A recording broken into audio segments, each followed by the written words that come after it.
किसी गांव में एक साधु रहता था। वो जब भी नाचता था तो बारिश होती थी। तो गांव के लोगों को जब भी ज़रूरत होती थी तो वो लोग साधु के पास जाते और उनसे अनुरोध करते थे कि वो नाचे, और वो नाचने लगते तो बारिश शुरू हो जाती थी। कुछ दिनों बाद 4 लड़के शहर से गांव में आए।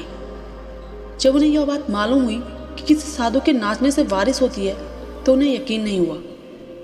शहरी पढ़ाई लिखाई के घमंड में उन्होंने गांव वालों को चुनौती दे दी कि हम भी नाचेंगे तो बारिश होगी, और अगर हमारे नाचने से नहीं हुई तो साधु के नाचने से भी नहीं होगी।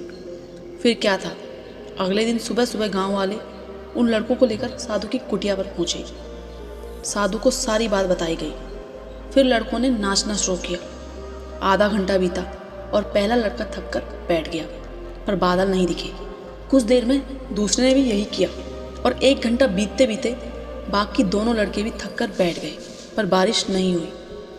अब साधु की बारी थी। उसने नाचना शुरू किया।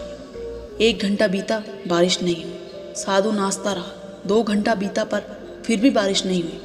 पर साधु रुकने का नाम नहीं ले रहा था। धीरे धीरे शाम ढलने लगी कि तभी बादलों की गड़गड़ाहट सुनाई दी और जोरों से बारिश होने लगी।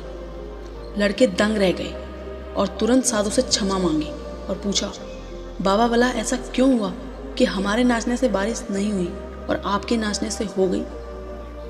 तो साधु ने उत्तर दिया, जब मैं नाचता हूँ तो 2 बातों का ध्यान रखता हूँ। पहली बात, मैं ये सोचता हूँ कि अगर मैं नाचूंगा तो बारिश को होना ही पड़ेगा, और दूसरी बात ये कि मैं तब तक नाचूंगा जब तक बारिश ना हो जाए।